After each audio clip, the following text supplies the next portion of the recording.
Halo Stipa Hebat, selamat bergabung di SMPN 4 Madiun Official dalam program Kejar Prestasi, kelas belajar online untuk meningkatkan percaya diri, responsif, terampil, aktif, santun, dan inovatif. Stipa Hebat, bagaimana kabar kalian hari ini? Bu Reni selalu berharap kalian selalu dalam lindungan Tuhan dan dalam kondisi yang sehat. Stipa Hebat, walaupun kita berada dalam masa pandemi, belajar kalian harus tetap semangat ya. Kali ini dengan senang hati Bu Reni akan menemani kalian dalam belajar pada mata pelajaran prakarya dengan materi kerajinan bahan lunak. Stipa Hebat, dalam kesempatan ini Bu Reni nanti atau kita nanti akan ditemani oleh narasumber kita, yaitu Ibu Sri Lestari Amaningrum SPD. Beliau adalah pengampu mata pelajaran prakarya di SMP Negeri 4 Madiun. Stipa Hebat, materi ini diperuntukkan untuk kalian kelas 8 semester ganjil. Jangan lupa sebelum kita memulai, siapkan alat tulis kalian sehingga kalian nanti bisa menggunakannya apabila kalian perlukan, dan tulisan-tulisan kalian nanti bisa kalian buka lagi apabila kamu membutuhkan. Oke Stipa Hebat, mari kita ikuti pelajaran yang dipandu oleh Ibu Sri Lestari Amaningrum. Ibu Sri Lestari Amaningrum, kami persilahkan.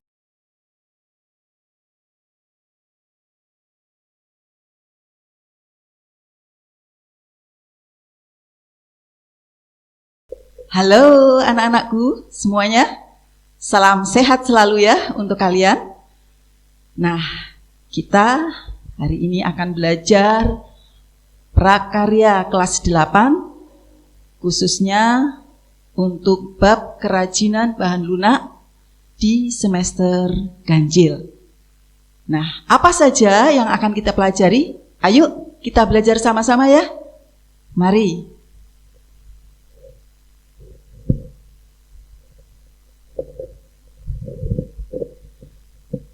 Oke anak-anak, kita buka pada bab pertama, di mana kita akan mempelajari tentang kerajinan bahan lunak.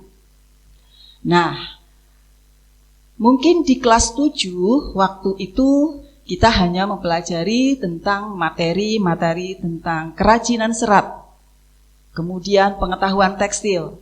Nah, pada kelas 8 ya, selamat bagi kalian yang sudah naik kelas 8. Semoga belajar kalian lebih semangat lagi. Oke. Untuk yang akan kita pelajari kali ini, kita akan membahas tentang pengertian kerajinan bahan lunak. Kemudian ada prinsip-prinsip bahan lunak dan jenis karakteristik bahan lunak. Kita bahas satu persatu. Oke. Nah, pada kerajinan bahan lunak, mungkin kalian bertanya-tanya, apa itu kerajinan bahan lunak? Kerajinan itu kan sudah kalian pahami pada saat di kelas 7, yaitu kerajinan yang dibuat dari suatu bahan untuk menjadi suatu produk yang memiliki karakteristik, keunikan yang berbeda dari bahan aslinya. Nah, di kerajinan bahan lunak ini, pengertiannya adalah merupakan produk kerajinan yang menggunakan bahan dasar bersifat lunak, ya. Nah, lunak di sini bersifat seperti apa? Yaitu lentur, lembut, empuk, dan mudah dibentuk. Nah, contohnya apa ya Bu ya?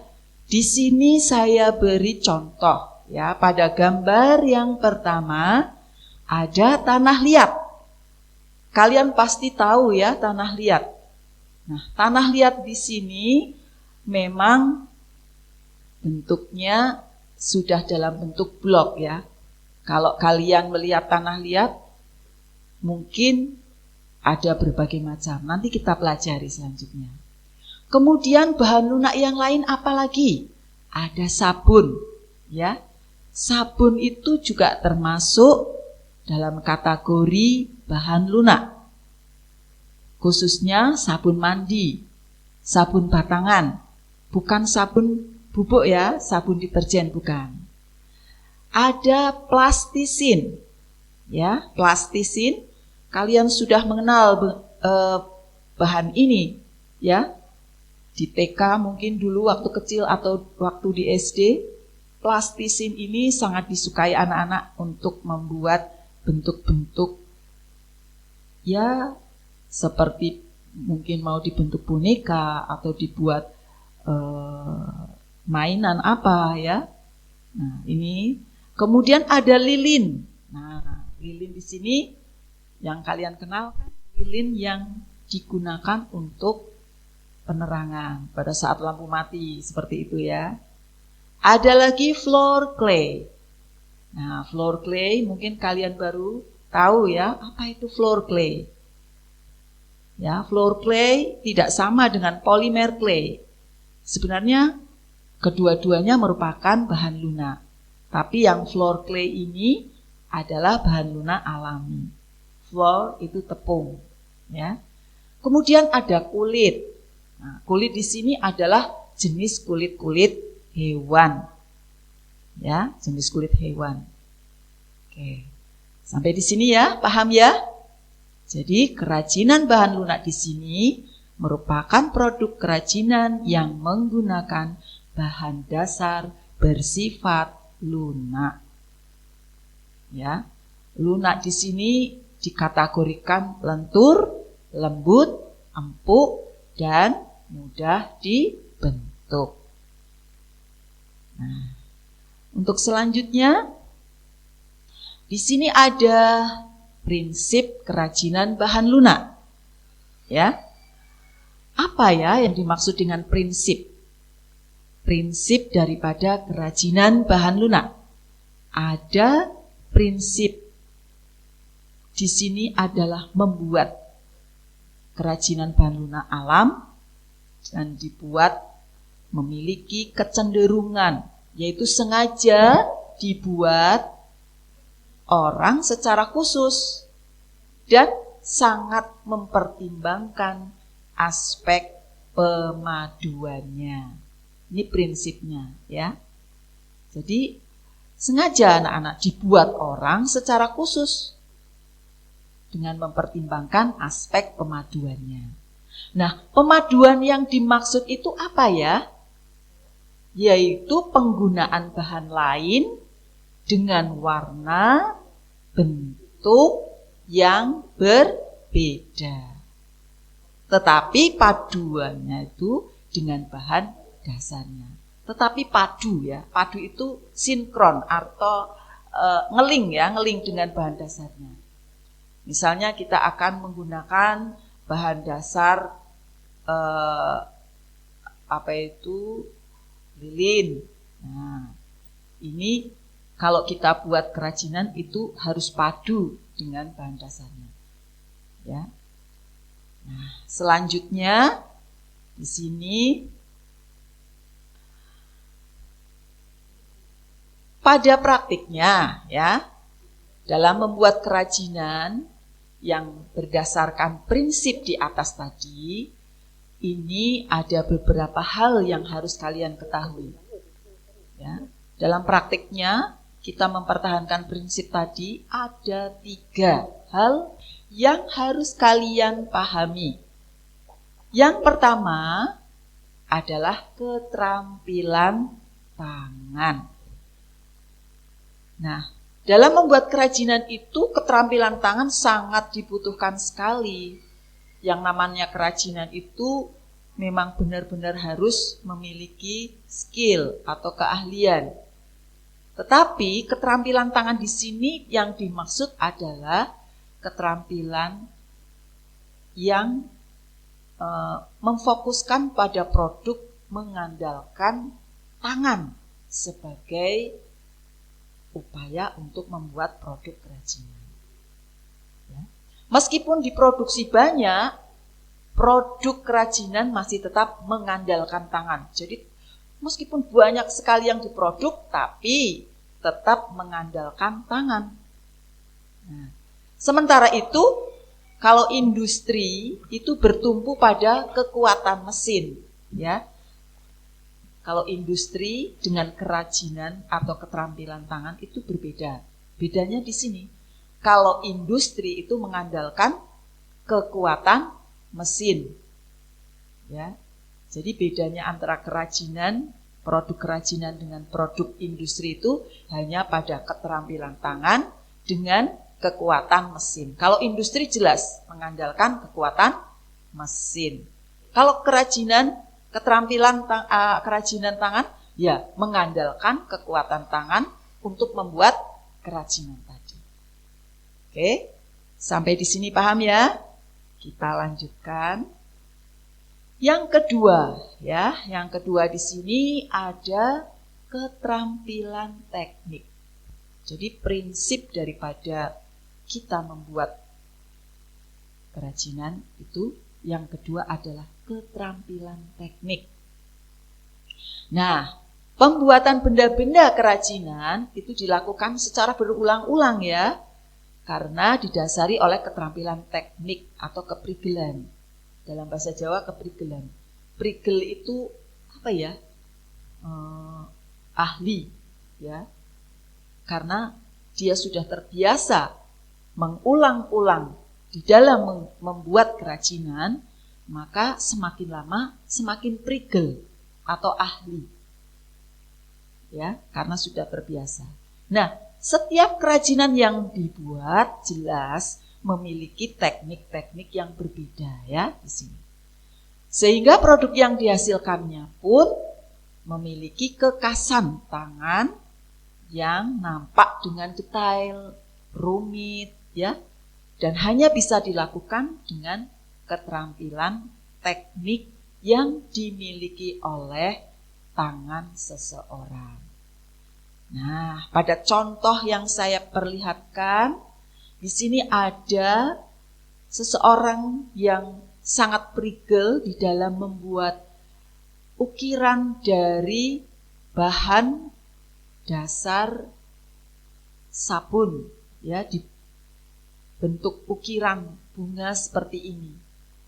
Nah, disinilah yang namanya teknik ukirnya itu harus benar-benar prigel, ya, ahli.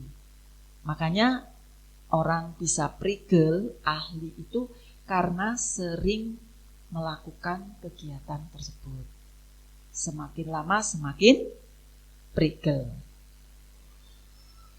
Nah, untuk selanjutnya di sini ada yang ketiga adalah kedaerahan atau tradisional. Ya, kalian pasti memahami.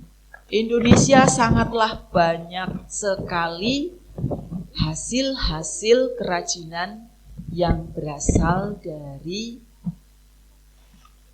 daerah-daerah. Karena wilayah Indonesia itu sangat luas dan memiliki daerah-daerah yang ciri khas budaya, adat istiadat yang berbeda, sehingga akan menghasilkan produk-produk yang kerajinan yang berbeda. Nah, jadi apa yang dimaksud dengan kedaerahan atau tradisional di sini? Yaitu kerajinan yang merupakan benda-benda mempunyai nilai guna praktis, ya, bersifat universal, praktis dan universal, umum ya. Nah, dibuat dengan keterampilan teknik tangan, namun masih dipengaruhi oleh adat istiadat setempat. Jadi yang bersifat kedaerahan di sini tradisional masih mengikuti, meskipun produk yang dihasilkan pasti akan memiliki ciri khas daripada daerah asalnya, ya, daerah setempat. Ya, contohnya pada gambar di sini ya, ada kain songket. Nah, kain songket itu kain tenun. Kain tenun yang dibuat dengan cara ditenun, ya. Ini di negara-negara lain jarang, tidak. Ya ada mungkin di India seperti itu, tapi di Indonesia kain tenun itu dibuat secara tradisional. Di sini ada kain songket dengan corak atau motif yang sangat cantik ya, bermacam-macam warna juga, bermacam-macam motif, sehingga sangat indah dan memiliki daya tarik yang luar biasa. Terutama bagi siapa? Bagi wisatawan. Nah, kalau bagi masyarakat setempat, ini ada motif-motif khusus yang dipakai pada upacara-upacara adat setempat. Jadi, kain songket yang dipakai jelas memiliki motif yang khusus untuk kegiatan upacara-upacara adat setempat. Kemudian ada di sini ukiran ya, ukiran dari Bali. Nah, ukiran dari Bali memiliki ciri khas yang berbeda. Apakah hanya ukiran dari Bali saja? Tidak. Nah, ukiran itu di Indonesia banyak. Ada dari Jepara ya, yang memiliki ukiran-ukiran sangat bagus ya. Ukiran Bali, ukiran dari Solo, Jogja, bahkan di luar Jawa seperti dari Papua, Nusa Tenggara, Kalimantan ada.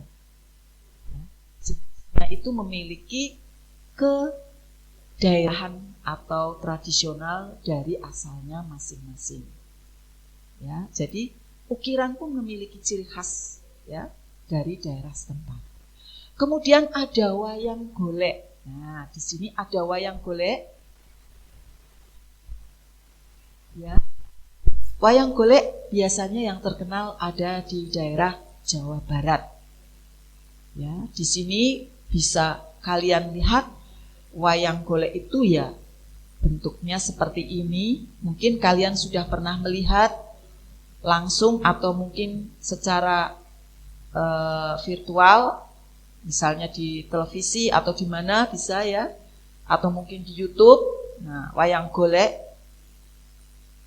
ya, wayangnya itu bentuk boneka dari kayu yang dipahat seperti orang dengan diberi pakaian yang menarik, dan setiap setiap boneka di sini memiliki peran yang berbeda antara yang satu dengan yang lain. Oke, ada lagi di sini adalah guci-guci ya dari tanah liat dan memiliki ornamen-ornamen tambahan di sini. Coba kalian perhatikan di sini ya. Ini ada ornamen tambahan dari guci-guci yang diperlihatkan pada gambar ya. Kemudian ada motif batik ya, ini ada orang yang sedang membatik. Indonesia kaya akan hasil batik. Tidak hanya dari Pekalongan, dari Jogja ada, dari Madura ada, dari Bali ada, Kalimantan ada ya. Ada batik-batik yang setiap daerah ada. Nah, inilah ciri daripada hasil kerajinan yang merupakan kedaerahan atau tradisional. Oke, sampai di sini ya. Kita lanjut. Nah, untuk karya kerajinan dapat dipilih menurut manfaatnya. Kalau tadi berdasarkan prinsipnya, nah sekarang manfaatnya. Hasil kerajinannya itu bermanfaat untuk apa saja? Nah, di sini ada yang pertama, kelengkapan busana. Ya.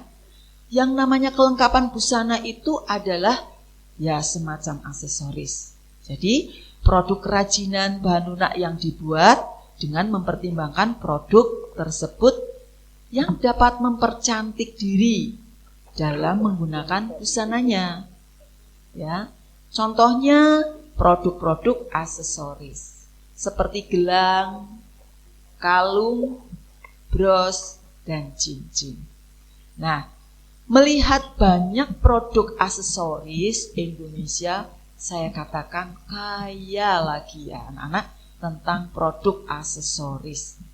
Ya, kalian lihat di sini ada gambar aksesoris kalung. Nah, kalung di sini berdasarkan kerajinan lunak bisa dari biji-bijian anak-anak. Biji-bijian itu direndam. Dulu waktu saya masih kecil itu ada biji-bijian yang namanya apa ya? Warnanya ada merah, ada hitam. Ya. Nah, di situ dibuat kalung anak-anak. Caranya bagaimana? Direndam dulu biji-biji tadi. Kalau direndam otomatis biji-biji tadi akan lebih lunak.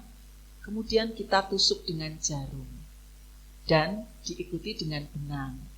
Nah, di situ kita akan menghasilkan produk kerajinan aksesoris, bisa dibuat gelang, bisa dibuat kalung, seperti itu, ya. Nah, aksesoris yang lain mungkin bisa jadi bros, ya, bros. Oke, sampai di sini ya. Kita lanjutkan untuk manfaat yang kedua. Yang kedua adalah kelengkapan suatu benda. Ya, jadi manfaat kerajinan itu untuk kelengkapan suatu benda. Apa ya yang dimaksud dengan kelengkapan suatu benda? Kerajinan benda lunak yang fungsinya sebagai kelengkapan suatu benda. Contohnya, di sini saya beri gambar kotak tisu yang dilengkapi dengan hiasan dari flanel pada bagian muka. Di situ sudah dibuat bentuk-bentuk kerajinan berupa bunga-bunga, ada daun, seperti itu ya. Nah, jika kotak tisu tadi sudah tidak terpakai, artinya tisu sudah habis, kotak tisunya kan kosong ya, nggak ada tisunya. Nah, hiasan flanel tadi bisa dilepas anak-anak. Dilepas, kemudian dipasangkan lagi pada kotak tisu yang baru, yang masih ada tisunya. Seperti itu. Jadi ini hanya sebagai kelengkapan suatu benda. Sebenarnya tidak pakai ini pun tidak apa-apa. Tetapi kalau ada kerajinan yang melengkapi di kotak tisu tadi, maka akan berkesan lebih indah, lebih cantik, lebih sedap dipandang, ya, dan lebih estetis, ya. Nilai estetisnya itu lebih kuat.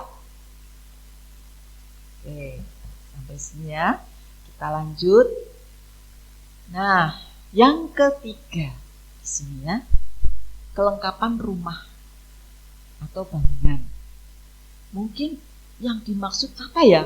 Produk kerajinan yang bisa dimanfaatkan sebagai pelengkap rumah atau bangunan tertentu. Nah, di sini saya beri contoh. Ada sebuah guci, ya, guci, kemudian teraliri oleh air seperti air terjun mini gitu ya. Nah, itu mengalir terus begitu. Nah, ini salah satu contoh daripada kelengkapan untuk rumah atau bangunan.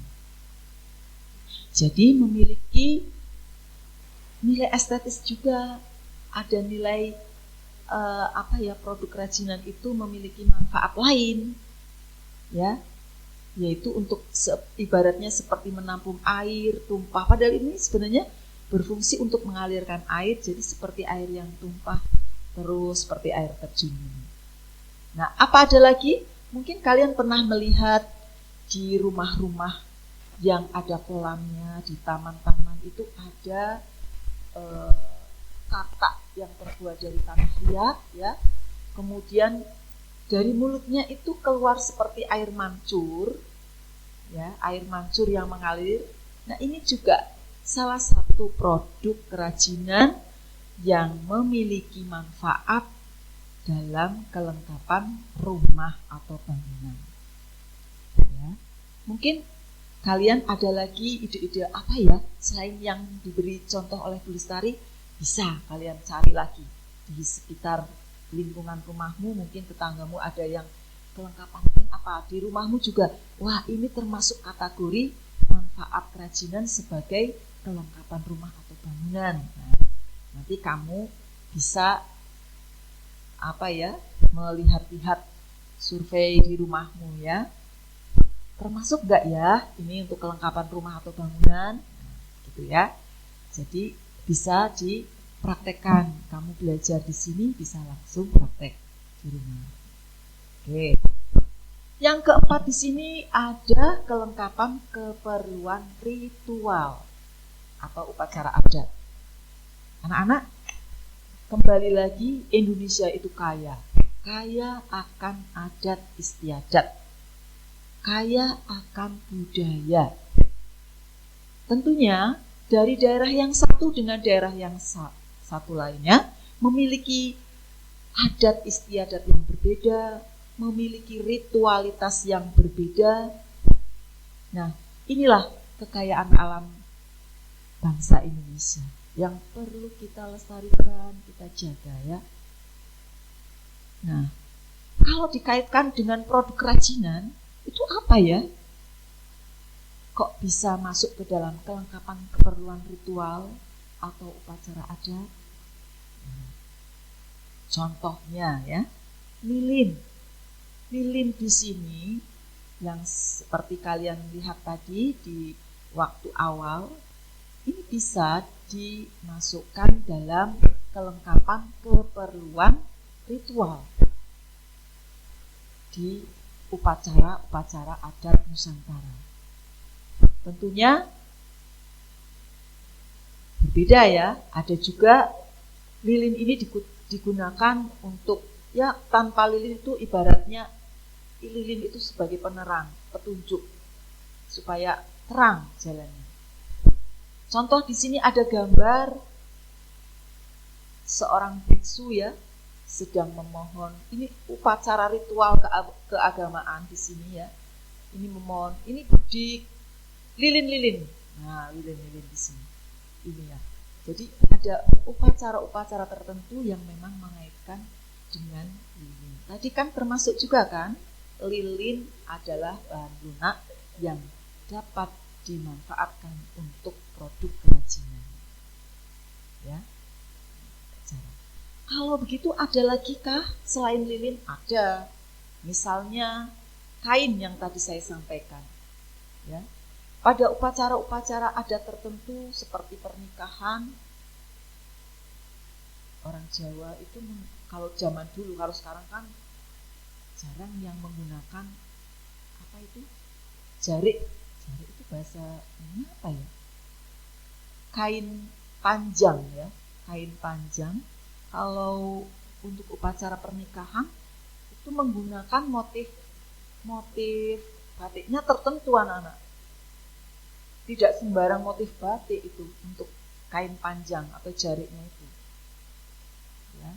Kemudian ada lagi di daerah lain, misalnya kalau upacara adat yang di Batak itu juga menggunakan apa itu? Yang dikalungkan biasanya. Saya kok lupa ya. Nah, itu kain ulos. Nah, kain ulos ya.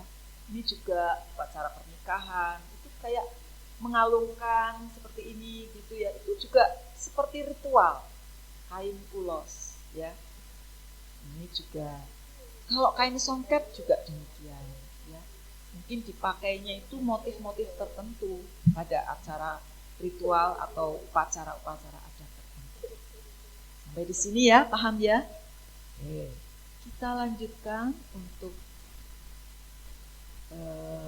selanjutnya berdasarkan prinsip kebermanfaatan. Maka kerajinan bangunan dapat dikategorikan sebagai produk-produk berikut. Ya. Nah, yang pertama, menambah keindahan. Jelas tadi ya, produk kerajinan tadi jelas akan memberi nuansa yang berbeda. indah, ya, indah. Kemudian yang kedua, memberi penekanan atau kekhasan pada suatu benda. Yang ketiga, menjadi persyaratan pemakaian. Ya, persyaratan pemakaian, syarat, ya.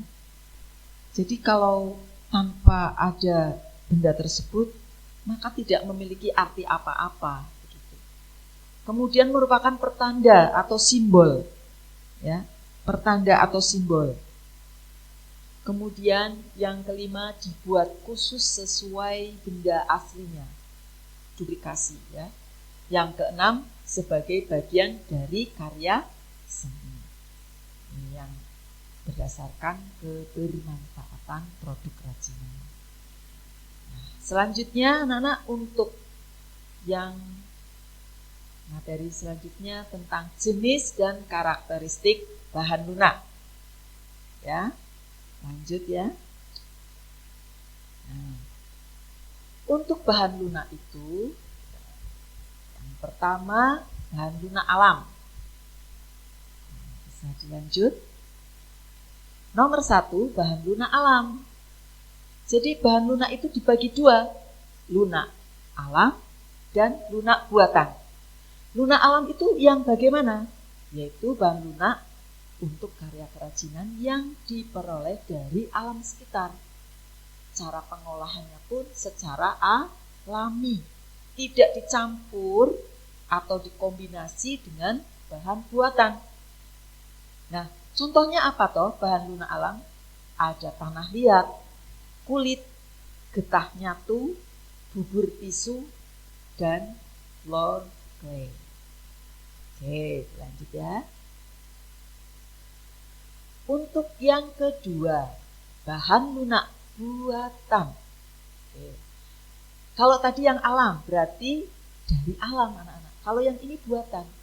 Jadi bahan untuk karya kerajinannya itu diperoleh dari campuran dengan zat kimia tertentu sehingga menjadi lunak, lembut, empuk, dan mudah dibentuk. Beragam karya kerajinan bisa diperoleh atau dihasilkan dari karya bahan lunak buatan. Contohnya apa di sini?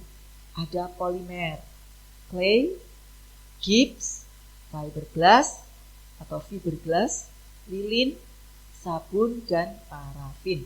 Nanti akan kami jelaskan satu persatu. Kita lanjutkan ya. Nah, bahan lunak alam. Yang pertama, tanah liat. Dah kenal ya, tanah liat. Tanah liat itu ternyata memiliki warna yang beragam. Ada coklat, coklat muda atau tua, coklat keabu-abuan atau coklat keputihan. Nah, tanah liat ini mudah hancur anak-anak jika sudah diproses melalui pembakaran. Karena harus dibakar anak-anak. Untuk membuat kerajinan tanah liat harus dibakar.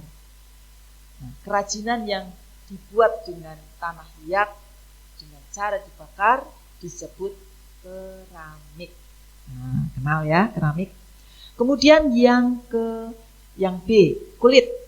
Nah, kulit di sini berasal dari kulit hewan yang sudah tersamak. Tapi tidak semua kulit hewan bisa ya, Nak.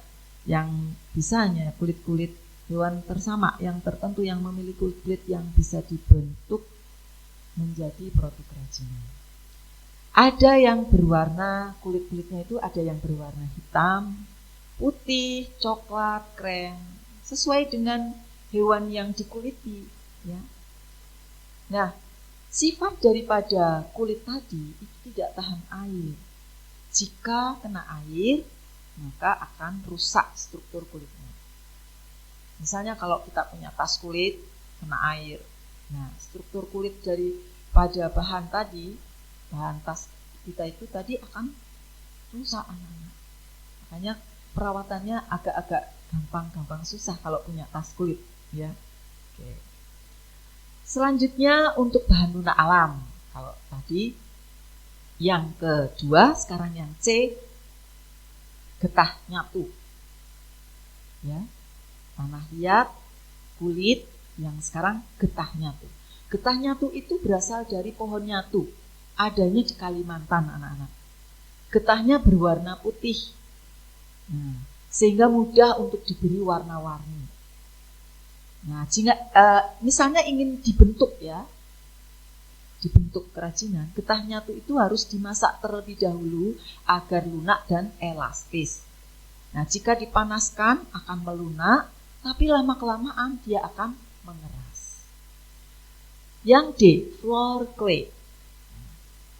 Berasal dari adonan tepung yang dilumak hingga kalis dan mudah dibentuk. Nah, kerajinan floor clay tidak tahan air. Jika kena air akan rusak. Ya. Oke, dilanjut. Bahan lunak buatan. Kalau tadi alam, sekarang buatan. Bahan lunak buatan adalah sesuatu yang diolah manusia dari bahan kimia dan dipaduannya itu bukan asli dari alam. Dengan maksud mendapat efek duplikasi bahan alam dan bersifatnya. Jadi ini hanya buatan anak-anak, bukan dari alam, bukan dari alam terus dicampur, itu tidak asli. Buatan semua, berasal dari zat kimia. Lanjut, bahan lunak buatan sekarang. Yang pertama contohnya adalah polimer clay dan plastisin. Ya. Polimer clay memiliki ciri-ciri yang hampir sama dengan plastisin.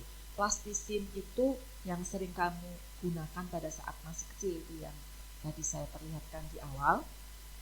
Nah, memiliki warna-warni yang cerah, teksturnya itu padat lunak. Ya. Nah, yang membedakan antara polimer clay dengan plastisin ini kandungan minyak. Ya. Kalau plastisin itu mengandung minyak ya, tapi kalau polimer clay tidak. Bu, kalau polimer clay itu bisakah dibuat? Bisa. Bahan-bahannya harus membeli. Tapi adakah yang sudah jadi? Ada. Ya, jadi kamu bisa membuat kerajinan dari polimer clay.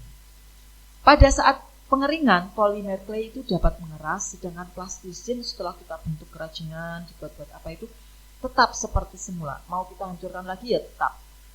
Bentuknya padat lunak. Oke, kita lanjut ya. Fiberglass. Nah, memiliki struktur cair, tidak mengering. Ya, maaf, strukturnya cair. Jika mengering akan mengeras. Nah, fiberglass juga dapat dibentuk ketika setengah mengeras. Jadi dalam setengah mengeras itu bisa dibentuk modelnya, mau kita buat yang bagaimana itu pada saat setengah mengeras. Kalau masih cair nggak bisa, setengah mengeras.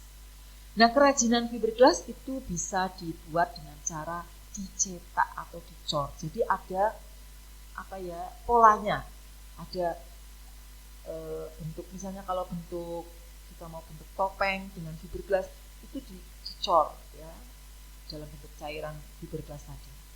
Kemudian campuran fiberglass itu adalah katalis. Nah, katalis ini membuat fiberglass ini dapat cepat mengeras. Kalau tidak ada katalis itu sulit untuk mengeras. Nah, fiberglass itu tahan lama dan kuat. Wujudnya bening, sebening kaca atau air. Oke, lanjut ya. Ketiga, lilin dan parafin. Nah, contoh daripada bahan lunak buatan. Lilin parafin ini berwujud padat, namun jika panas akan mencair. Pernah ya kalian menyalakan lilin, kena panas, lama-lama kan mencair. Mengolah kerajinan dilakukan dengan teknik cor. Jadi harus dipanaskan dulu, baru kita cetak dengan cara dicor. Pewarnaan dapat dilakukan saat lilin mencair. Nah, lelehan lilin parafin yang terbuang ini dapat dipanaskan dan dicetak kembali. Jadi bisa daur ulang terus. Gips. Nah, gips di sini wujudnya bubuk anak-anak, seperti semen, ya bubuk. Jadi kalau kita mau dibuat, ya harus dicampur dengan air, adonannya yang kental. Nah, pengolahan kerajinan dengan teknik cetak atau cor. Gips itu mudah pecah, makanya harus hati-hati ya. Kita lanjutkan sabun. Ya. Sabun di sini berwujud padat sehingga dapat langsung diukir saat padat. Kalian tadi sudah melihat ya ukiran daripada sabun yang dibuat kerajinan bunga. Nah, sabun bisa diparut anak-anak atau dihaluskan, nanti dibentuk seperti floor clay. Jadi nanti kita bentuk buat bunga itu bisa, tapi harus diparut terus diremas-remas begitu, bentuknya seperti kayak plastisin kayak gitu nantinya. Nanti kita bentuk-bentuk, mau dibentuk apa, bunga, dibentuk apa itu daun, atau mau dibentuk boneka itu bisa, Doraemon itu bisa. Kemudian sabun didiamkan akan mengeras. Nah, ini biasanya kalau sudah dibentuk kerajinan bisa, karena sabun itu bersifat wangi ya, sehingga bisa untuk hiasan, juga bisa untuk ya memberi aroma wangi begitu. Oke, sampai di sini ya. Bisa dipahami ya? Oke, kita lanjutkan. Sekarang proses produksi kerajinan bahan lunak. Nah, di dalam proses produksi kerajinan bahan lunak itu ada 5 hal yang harus kalian pahami. Ya, apa ya? Di dalam merancang suatu benda kerajinan itu kamu harus berkiblat atau mengacu kepada 5 hal yang saya sebutkan ini. Yang pertama adalah kegunaan, utility. Nah, kegunaan di sini, kalau kalian membuat kerajinan, apa yang akan saya buat itu apakah bisa menghasilkan bermanfaat atau memiliki guna. Contohnya kita kalau membuat mangkok dari tanah liat gitu ya, kemudian dibakar, seperti tanah liat yang dibakar kan akan menghasilkan keramik ya. Nah, contohnya seperti itu. Mangkok tadi ini untuk wadah sayur misalnya. Ya, jadi memiliki kegunaan. Yang kedua, kenyamanan atau comfortable. Jadi benda yang dibuat kerajinan ini harus memiliki syarat nyaman. Nyaman bagi si pemakai. Misalnya cangkir didesain, ya, di desainnya itu ada pegangannya, biar nyaman, ngambilnya nyaman. Pada saat kita minum mudah, kita tidak akan merasa kepanasan ya. Kalau tidak ada pegangannya, ini kan kesulitan ya kalau panas ya. Yang ketiga, keluasan atau flexibility. Jadi luas di sini artinya adalah memiliki keserasian antara bentuk, wujud benda dengan nilai gunanya. Contohnya sepatu ya, misalnya sepatu dari kulit apa ya, ular, wah misalnya. Nah, sepatu tadi ini harus sesuai dengan anatomi dan ukuran kaki. Jadi tidak asal membuat sepatu, istilahnya ada apa ya, patokannya, ukuran sekian, bentuknya sekian, ukurannya sekian. Jadi tidak asal membuat ya gitu. Yang keempat adalah keamanan, safety.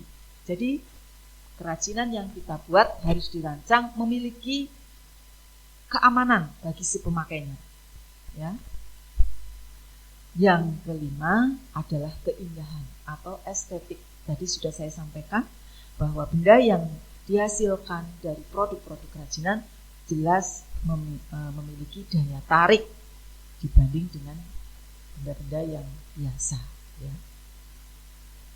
Terakhir, anak-anak, ini ada proses perancangan karya kerajinan. Ini prosesnya dari yang sudah saya sampaikan tadi. Ini yang pertama adalah yang kita perhatikan kalau kita mau membuat kerajinan, proses perancangannya adalah merancang dulu. Kita merancang dulu idenya bagaimana, ya. Kemudian tentukan bahan. Setelah itu cari ide dari berbagai sumber. Kemudian baru buat sketsa karya, ya, sketsa karya. Kemudian tentukan sketsa terbaik. Dipilih yang terbaik dari sketsa-sketsa yang kalian buat, yang terbaik yang mana. Nah, kumpulkan alat dan bahan. Apa saja yang diperlukan untuk membuat? Kalau saya membuat ini, sketsa sudah, alat dan bahannya apa? Kemudian baru pembuatan produk. Setelah dibuat, evaluasi atau uji coba produk. Nah, terakhir adalah revisi produk. Ya. Nih, jadi di dalam proses pembuatan perancangan karya kerajinan ada banyak hal yang harus kalian perhatikan. Di sini ada 9. Oke, anak-anak, bagaimana? Sepertinya banyak hal yang kalian dapatkan di dalam materi kerajinan bahan lunak. Semoga apa yang saya sampaikan bermanfaat dan dapat dipahami oleh kalian. Tetap semangat. Terima kasih. Wassalamualaikum warahmatullahi wabarakatuh. Salam sehat selalu. Oke, Stepa Hebat. Itu tadi penjelasan dari narasumber kita yaitu Ibu Sri Lestari Amaningrum. Terima kasih Ibu Lestari atas penjelasannya. Semoga penjelasan dari Ibu nanti akan membawa manfaat yang baik bagi anak-anak kita. Jangan lupa Stepa Hebat,